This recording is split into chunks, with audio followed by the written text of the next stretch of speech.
Hi, I'm Larry Reed, and you're listening to the Libertarian Christian Podcast. Welcome to the show that gets Christians thinking about faith and politics. Get ready to challenge the status quo, expand your imagination, and tackle controversy head on. Let's stand together at the intersection of faith and freedom. It's time for the Libertarian Christian Podcast. Welcome to another episode of the Libertarian Christian Podcast, a project of the Libertarian Christian Institute. I'm Doug Stewart, and in person with me this time, in studio, as it were, in studio, is Norman Horn. Ta-da! And we're going to talk about stuff. Really important stuff to libertarians and to libertarian Christians. Perhaps we should introduce this with one other thing first, though. Like, why are we in the same studio today? We are in the same studio. And by studio, we really mean my office, Doug's living basement. room. Yeah, my Doug's basement office. So we just wanted to get together so that we could keep LCI great. Awesome. So we have all kinds of things we'd want to talk about on air, as it were, because we're not live. I guess it's still the air. I don't know, is it? Because it's not over the radio waves. We're projecting ourselves over the internet. It's like I say I'm recording video, I'm filming. Over the fiber optics? Over the fibers? Over the fibers. All right. So we could debate that, I suppose, but I have no idea what I'm talking about in that realm, and you do. So well, we're just going to have some fun. We'll just have some fun talking about minarchism and anarchism. So why are we doing this? So I have been having conversations with people over the past several months, and it has occurred to me that I get further with them. I've noticed that I get further with them when I make minarchist claims and counterarguments to their statist progressive claims, or even just conservative claims that are non-libertarian. It seems like I get further in the conversation when I pose as a minarchist instead of an anarchist. And so I just think it's kind of cool to talk about that phenomenon. And why is that the case? Is that something that's just more rhetorically powerful to be, if you are an anarchist, act like a minarchist when you're talking, or when do you act like an anarchist because you are one? Because, I'll just admit here, I personally think that the better option would be anarchism. It's more consistent. It actually takes all of the elements of the non-aggression principle seriously across the board and doesn't allow exceptions. However, again, it's just but when I make that argument, it just seems too crazy for people. So why am I better at arguing rhetorically for minarchism when I'm dealing with statists? That's the question we just want to discuss here. Yeah, so I guess it's more generically, this is almost like what is an optimized rhetorical strategy for when you're talking with people about the role of the state, and at least where we're trying to go as libertarians as it pertains to reformulating the world around us in a way that fits with the libertarian philosophy. Correct. Yep. Okay. Yeah, and I guess generically, from my point of view, I'm going to tend to want to drive toward a conversation leading to understanding the non-aggression principle, from a philosophical level rather than a policy level, almost at first. So I'm almost not as interested in just dealing with policy right off the bat, but rather talking straight up ethics and principles before I get to, strictly speaking, a policy declaration, if you will. Yeah. And so maybe that's the difference in approach for me. I mean, I've had, even in the past week and a half, I've had two conversations where really what ended up, it's very interesting because in both cases, it started off as very just principled ethical discussion about where I was going, and then ended up kind of segueing into, even to a large extent, talking about the gospel for that matter, which is an interesting phenomenon in and of itself. How did I get from politics to the gospel? But the more you can do that, the better. I think, hey, that's wonderful. As Christians, we should be totally driving to that. Yeah. So I don't know if that's a byproduct of the way that I'm rhetorically going about even talking about liberty at times.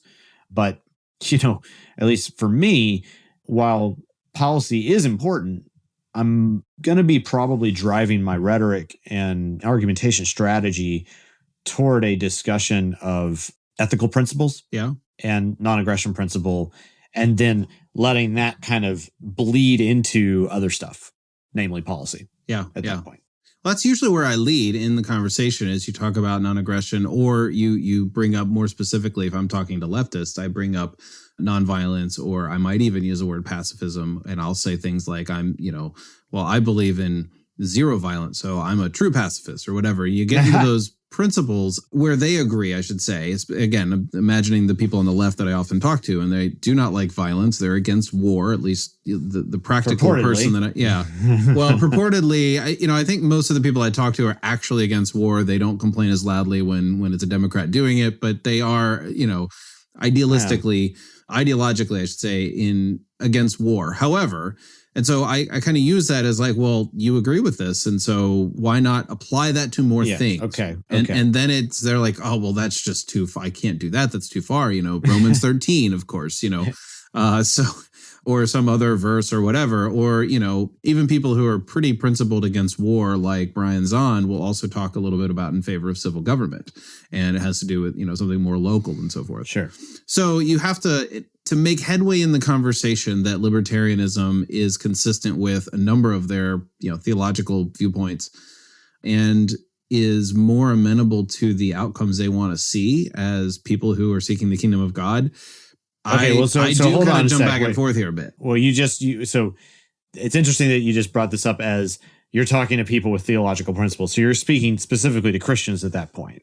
Oh yeah. Most certainly with Christians. Okay. I personally, I'm trying to think who I argue with online with. It's usually Christian leftists and other people who think they're libertarians, but they're really just hardcore conservatives. Yeah, I guess that's interesting because the most I've get into conversations in a variety of different venues, and whether the most prominent ones in my own mind of late have been people in, I'm going to say work scenarios, but it's more just that it wasn't specifically like at work on the job, because I don't think that's necessarily a great idea when you're on the job trying to have people from work. Yeah. Yeah. But people I know from work or former colleagues, I was recently at a conference for chemical engineering, and that's where some of these conversations came up.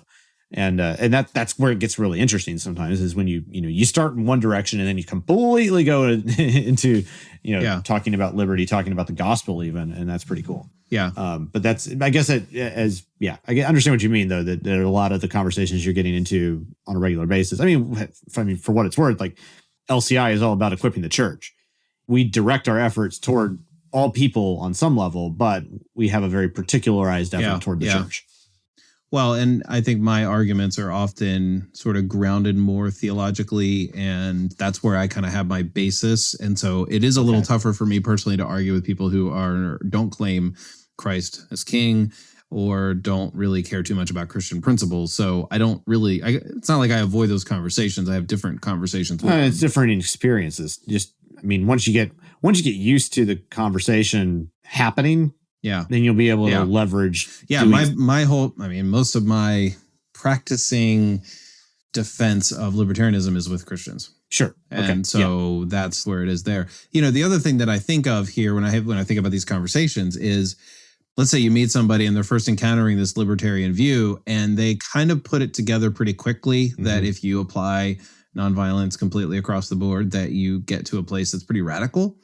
And in order to keep the conversation going and they don't turn around and run away because you're a radical, you kind of, I don't know, maybe this isn't a great idea, but you kind of concede like, well, there is space for minimal civil governance. I mean, we don't reject minarchist as part of the libertarian circle. So sure. So there is that whole like, let's keep the conversation going in order to keep the conversation going. And so you kind of, I don't know, you could call it acquiescing a bit, but I would say it's strategic. Yeah, you're strategically arguing toward a direction while still keeping in mind the goal. Right. I mean, like we years and years ago, like Tom Woods used to talk about like using the Constitution as a bludgeon. Yep. To where if we're smarter in a sense about the Constitution than even our interlocutors at those points, then not only can we make headway towards the more ideal libertarian goal, we can make steps along the way by demonstrating that, look, you're not even adhering to the rules that you say you want to follow. Right. Or what you're promoting is a government that is not following the rules that it itself says it's going to follow. Yeah.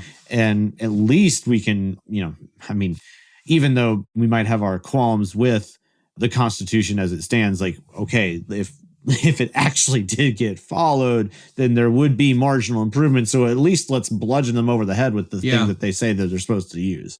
Well, I think at the end of the day, or at the end of the conversation, you want to walk away, hopefully. I mean, like the ideal in my mind would be, did this person want less government in at least one important area?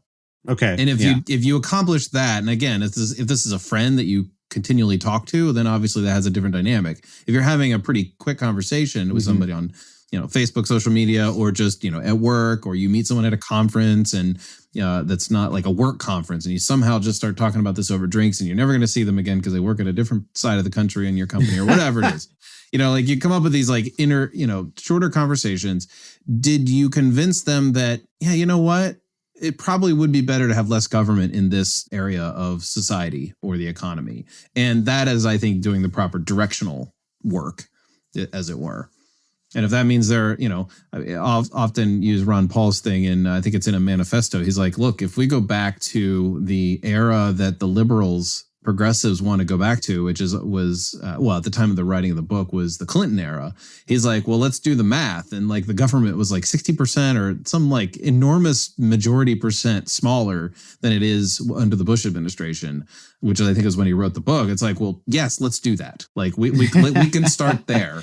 If everybody became a minarchist. Can we go back to 1992's budgetary level? Yes, sure. Exactly. Great. If everybody became a minarchist, then I think we'd call that a better world. Oh, except, although here's the thing, everybody is probably a minarchist in certain ways. We're just collectively we're like, we all choose different things. Socialist no, but we like all choose different things. So like, I'll admit, we were at a meetup last night, Norm, and one of the games we played was what's like your libertarian sin? Like you're okay with it. So like I was okay with NASA. Like it's such a small portion of the budget.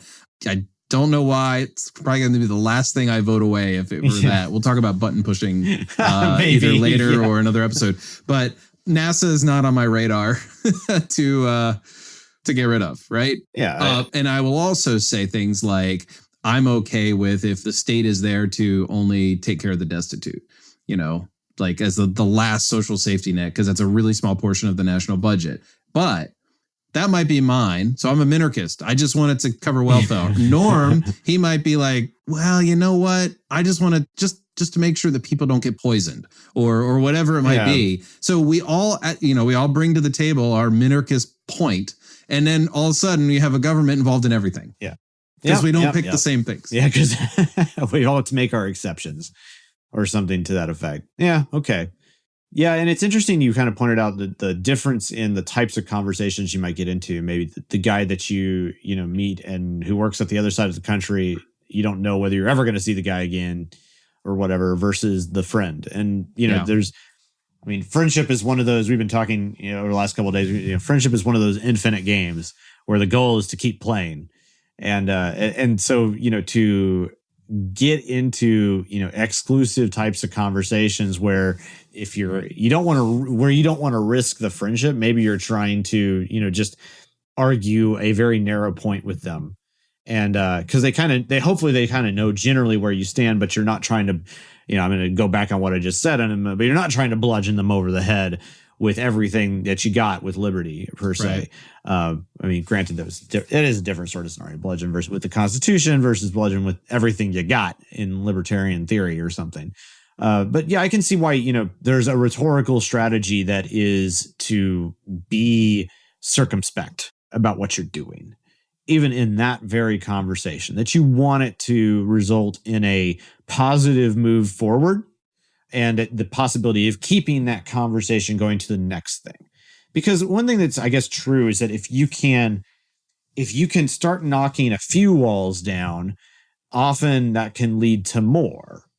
And so while we may have our little deviation here and there, and maybe all of those deviations add up to a lot, there's still a benefit to being able to say, like, we knocked down the welfare state tonight, and tomorrow we knock down roads. Yeah, right. But I didn't try to also get you to accepting private protection agencies at the same time. Yeah, or something. Well, to that I think effect. what you're saying is this is a very directional way of looking at it, and the whole infinite game is an important thing to kind of remember. Well, and it's knowing your situation. I mean, because like there's other different rhetorical strategies here. I mean, there's a book, our great friend, Bob Murphy has a little book out called Chaos Theory. And the book is terrific. And its premise is kind of like this, is that instead of going one or two steps, like let's, dealing with a small portion, a narrow point about, oh, well, we're going to argue about roads or something like that. It actually is more radical in its scope. Its premise is, if I can successfully make an argument for these very difficult things with regards to libertarian theory, namely things like private protection agencies and how does defense work in the absence of the state, and if I can argue successfully to that end, then it should be a lot easier for you to just sort of generically accept that other seemingly less difficult things will be arguable almost immediately. And that, that approach has some value if it's done very respectfully. I think. Yeah. I think. And that kind of comes down to, on some level, just your flat out approach in how you talk to people. And so maybe there's a part of this is knowing yourself and what you can handle with other people. If you can take that kind of conversation and you can do that in such a way that makes your interlocutor feel accepted and reasonable throughout that conversation, and they can walk away going, and scratching their beard or whatever, and going like, yeah, that was interesting, and I'm gonna have something to think about, versus like, this guy was totally nuts or something like that, then you might have a better result. I think if you're not, perhaps you just need to know thyself, O libertarian, and what you can handle with regards to these types of arguments. Yeah. Can you get into it and handle getting into the weeds and making your conversational partner feel welcome, accepted, and at least respected in a way that sometimes we libertarians don't always do well at times. Yeah. So know thyself. Is that fair? I think so. Yeah. And I think it's important that we think about how we argue, and to some extent, and when I don't mean argue as in like have a heated discussion and battle or whatever, but just like, how do you make arguments? Hey, if we have to rehabilitate the word argument here, then like we can do that. Sure. You know how much I despise the negative connotation of argument. I know. If like, people, I don't want to argue with you. Well, I do want to argue with you, because arguing is a positive thing. Argument is a great thing, as we learned from Monty Python. An argument is a series of statements to establish a definite proposition. That's a great thing. It sure is. Yeah. Do you know who likes to argue? Libertarians. Oh yeah, that's amongst true. Ourselves. Amongst ourselves. What's a good argument that we do as libertarians? Oh man, we like to argue about who is and isn't a true libertarian. Oh, we do that. We argue about what about the button pusher? Yeah, would you push a button to delete the state? To delete the state. I think we should talk about that a little bit later. Okay, which we might do, because I think our answers might be enlightening. Who knows?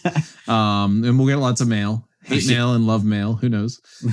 So one of the things that the Libertarian Christian Institute has aimed to do, and I think does fairly well, is that we try to be as ecumenical as possible while still maintaining our distinctive Christianness, if you will, and also, of course, maintaining our ability to be libertarians. We are not liberty-leaning conservatives. We are not liberty-leaning progressives. We are libertarian Christians. Or Christian libertarians. We use those interchangeably, by the way, for those of you who ask us sometimes, which is the proper way. We interchange them back and forth. But some people want to argue that, well, true libertarians wouldn't make an argument for, and then often what it is an argument that either currently is espoused very heavily by someone who's like a Democrat or a Republican. Yep. So it could be open borders. Oh, well, true libertarians would never advocate for open borders because, well, then I think we've seen, even in the last couple of weeks, like in our own big Facebook group, people say, well, a true libertarian wouldn't argue for open borders. Well, a true libertarian wouldn't argue for closed borders or something like right. As if there's not nuance that is worth discussing. I mean, come on. Right. Yeah. Let's just jump to, well, you're not a true libertarian. Yeah. Okay. Discussion over. Well, how was that helpful? Yeah. Right? Like, oh, really? I'm not a true, like, what do you expect someone to say? Yeah. Oh, you're right. I was never a true libertarian. Sayonara. Oh my goodness, what do I do? At some point, though, you might not be a true libertarian. What does that even mean? Like, what is a true libertarian? initially, I think we have to go to the non-aggression principle as being kind of the first approximation for us, that somebody who has an expectation or a belief, an ethical position that the initiation of force against people and property is wrong, that's not permitted. I mean, there are slightly other different formulations, and so there might be some consequentialist people out there that we might be able to sort of accept, but for the most part, I think that's our first approximation. That's where I'm initially going to fall. Now, that doesn't necessarily mean, though, I think that if somebody wants to, kind of identify as a libertarian, that they may not necessarily understand that fully yet. Not having a full understanding of the non-aggression principle does not exclude you from being a libertarian.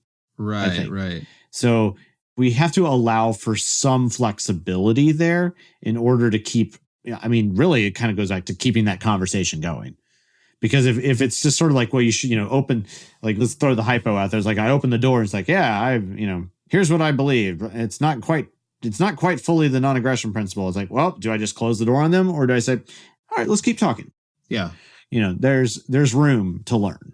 I mean, in the same way that, hopefully we don't believe you need to have a perfect theology and perfect understanding of God to be a believer. Yeah. We expect a certain direction just as much as we expect certain belief constructs, if you will. Yeah, there's a threshold, but that doesn't mean you're like fully, That doesn't mean we toss you out into the woods. Yeah, right. Yeah. And I think that's kind of important. What would you say to a minarchist who says, well, they're not truly a libertarian because, well, if they don't fully apply the non-aggression principle, like maybe they've understood this for years, but they're just like, nope, I'm a minarchist, or nope, government needs to do this one thing, two things, three things, whatever, pretty minarchist-like things. And an anarchist would say, well, they don't really believe in the non-aggression principle. Like, do you believe it or don't you? Like, that's sort of like confrontational. There's been for decades a kind of pact, if you will. I mean, even like the Libertarian Party even used to call it, I think they called it the Dallas Accord or something for some time, where we accept the fact that there are some differences between minarchist and anarchist libertarians. And in fact, I mean, that's kind of why we have adjectives on top of libertarian. We even attach and call ourselves Christian libertarians to an extent, because one of the additional things that we espouse, besides being, thin libertarians in terms of principles, we believe that it's consistent with Christian theology. Okay, great. That sets us apart from other non-Christian libertarians, if you will. And that's why we can say that. Likewise, there are other libertarians who have some differences of opinion on certain things, and so they might want to further differentiate or explicate their position by saying, well, I'm an anarcho-libertarian or an Austro-libertarian. A lot of people use that interchangeably. Those people who are very, Austrian economic theory motivated and see that the Rothbardian tradition or schema of thought as being very central to the way that they think and act. Great. Okay. We can call that. We have anarcho-capitalist, which is another kind of variant on that. But then there's some other slightly different formulations that I'm not necessarily that interested in excluding them, but I think it's fine to have nuanced conversation about that. And with respectful disagreement, we can do that. I mean, if we can't be at peace with people who are like really close to our side anyway, then like, what are we doing? I mean, and that's a good lesson for us as Christians too, for that matter. I mean, We've seen tons and tons of divisions as Christians on probably bigger issues than even some of these things that we talk about in libertarian circles. And yet, even despite some of those bigger issues, at least we still like understand that, that guy in the Church of Christ over here is still a brother with the guy from this Reformed church over here. Like, that's the way we go. We're on the same side. So that's okay. We can handle that. Yeah. Hi, this is Carrie Baldwin of MereLiberty.com and a contributor here at the Libertarian Christian Institute. If you haven't heard, I'm debating Walter Block on the question of whether a woman has the right to evict or abort her fetus at any time during her pregnancy. This debate will be hosted by the Soho Forum at 3 p.m. on Sunday, December 8th at the Subculture Theater in New York City. Tickets for this event range from $12 to $24. Seating is limited and will likely sell out. Register now to reserve your seat. You can buy tickets at thesohoforum.org. To hear more about my position, you can visit my website at miraliberty.com/abortion. Do you think there's anything that would, like any particular issue? Now, this came up in the Soho Forum debate between Nick Sarwark and Dave Smith, where there was sort of this like, is there a line that you can cross and not really be committed to libertarian principles? And the one that came up was war. You know, can you be in favor of war or a particular type of war, or can you be like, nope, never? Or if you're not willing to say no, never, the state shouldn't wage war, like preemptive war, not defensive, hey, we're protecting our people war. Like, then you're not a libertarian if you don't stand on that principle. Like, at some point, are there principles worth that if someone reneges on that or violates their principle or says, nope, that's not really, I'm not going to die on that hill, then we can't really say, well, you're not a true libertarian. And again, I'm not really worried about like, well, can we call them a true libertarian? But like for you personally or me, like at what point are we like kind of off the reservation? There may be ways that I could still find common ground and work with them for a common goal in a very limited sense, because I still might want to share my values with them. Yeah. Because that would, especially like, I think war is a pretty good example of a place where like, especially the idea of preemptive war. I mean, if you severely differ from like Ron Paul on this, then I would severely question your libertarian bona fides. What do you think is going on there for people who call themselves libertarians, but they have a strong national defense mentality? Very confused. I mean, yes. I mean, what do you think? And well, again, I guess I would have to ask them, of course, but I was like, I don't have them in our room right now. So we'll just talk about Oh, you mean that guy over there? Yeah. Oh, okay. Hey, man. Hey, Randy. Yeah. There is no Randy in this room. I guess I have often wondered, like, well, why do they think they're libertarians? And that's kind of where I would be wondering is like, what about your political philosophy makes you think that this is okay? Yeah. It seems to me like one of two things would need to be the case. Is either you really are just going to be like very confused, and I would want to know, like, I tried to figure out what that point of confusion really is, or perhaps, just perhaps, there is some extremely narrow point or scenario or something that they are thinking of that has not yet been elucidated, which perhaps might make you say, oh, okay, I see what you mean. All right, like, all right, maybe we're getting somewhere, but we kind of need to, like, I mean, there's a lot of complicated definitions of is there a possibility that they've misunderstood the term preemptive, or what we think is preemptive really is realistically is more what we would call like that's defensive. I've heard some objectivists, for instance, that want to use this kind of existential threat argument for preemptive war, and I would say that is not libertarian. It's like, I don't care.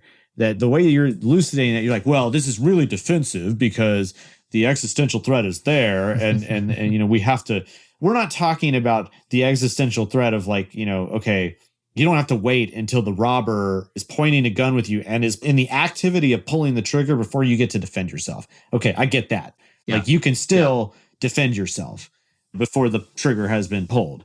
But it's a very different argument from, well, Iran may have a nuclear weapon, and from there, I've literally heard this said, like, well, they're certainly developing them. I've heard people say this, and that justifies the preemptive measures that, well, because they could, or something like that. Because they could. Yeah, that's pretty thin. It's crazy. Well, it's not crazy. It's not crazy in the sense that like they have a rationale for it. Yeah, but that is not libertarian. Right. It's one thing if North Korea drops nukes in the Pacific Ocean to threaten us. And then you realize, oh my goodness, they might actually do something, and then we might need to protect our people. Like that's like the whole like he's pulling a gun on you. Yeah, he's pulling a gun on you rather than they may have them. Well, I mean, but like I don't think those types of analogies don't hold at this point. Like there's a very they are hypotheticals for a reason. Yeah, but like even the scale is different. Yeah. And like that's why you can't use them as metaphors in this case. Like metaphors break down. and like there's a very different thing going on there. And so trying to make that kind of argument. So that again, this is where I might, you say, okay, you're trying to make this very narrow point. Now you're going to start making this metaphor. Now I have to break it down and understand what you're trying to argue. Yeah. And then and only then do I get to kind of like make the assessment. Yeah. Yeah. Okay. So speaking of very narrow points. Okay. Are you a button pusher? Am I a button pusher? Do you know the story behind that? Sure. Are you a button pusher or are you a button smasher? Yeah, you know the story. Come on. That's me inviting you to tell the story. Okay. Well, so what Doug is referring to, which is pretty fun, is that there is a sort of libertarian hypothetical that you sometimes will hear, and this has been around for some time. It goes back to a Rothbard article from, I can't even remember the year at this point. I mean, who knows? It might have been before we were born, for all I know, or for all I remember, I should say. But the idea being is like, if you had a button in front of you that could just delete the state, would you do it? Is that button that deletes the state, would it result in chaos? Because some people would say, well, deleting the state would result in immediate chaos. Everything would get crazy. So that's a negative to the activity.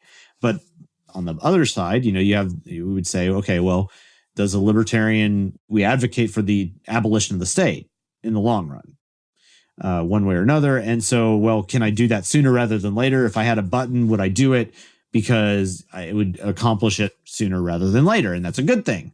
And the market will work itself out or whatever. You could try to make those arguments. And I mean, it's a hypothetical that tries to get at one's propensity for the radical position of abolition of the state and how you would explain it. Of course, the joke is, and if you actually, there's a recording out there somewhere of a lecture with Roderick Long at the Mises Institute at one point talking about this argument. And you will hear in this recording, because I was at this talk, you will hear me say, well, after he asked the question, well, will you push the button and delete the state? And what happens on the next day? And you hear me say something akin to, well, do I still have the button?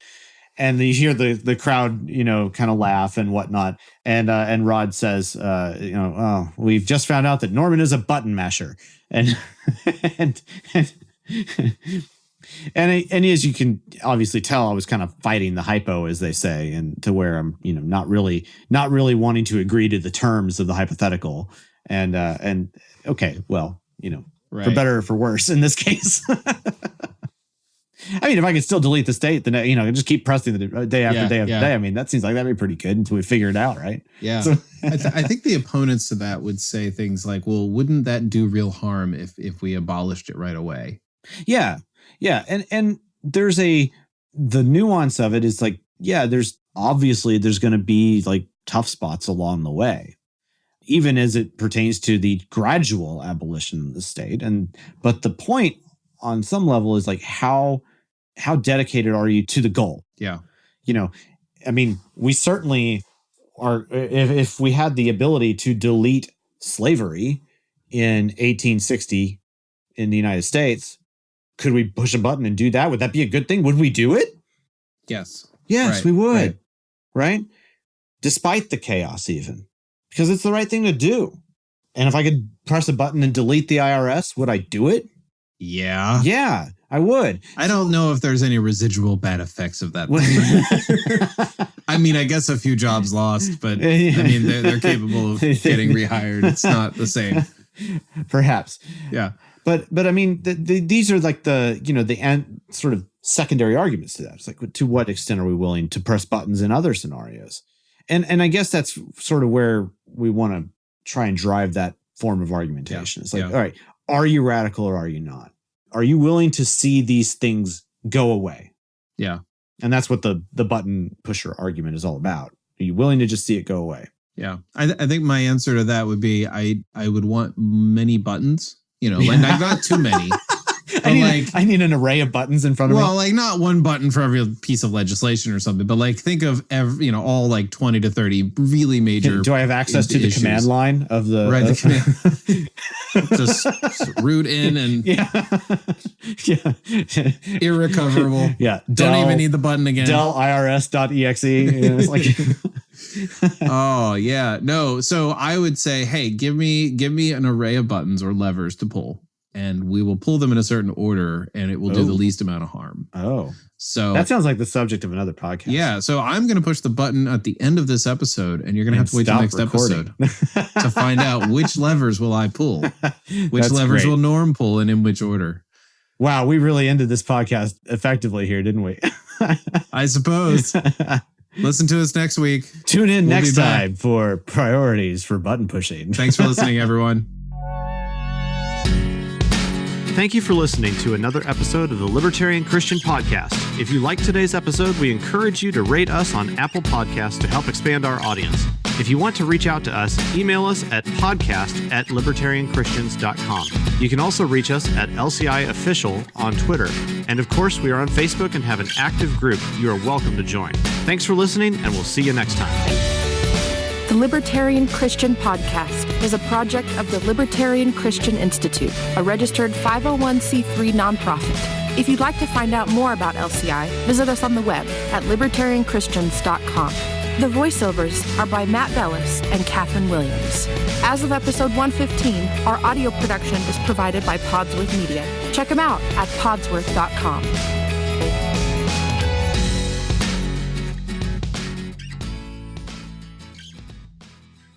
Hey, podcast listeners. Since you like listening to audio content, we wanted to let you know about a new audiobook titled Called to Freedom: Why You Can Be Christian and Libertarian. It's read by me, Jacqueline Isaacs, one of the contributing authors of the book, and every download helps to support the Libertarian Christian Institute. To learn more and to download the audiobook today, go to calltofreedombook.com.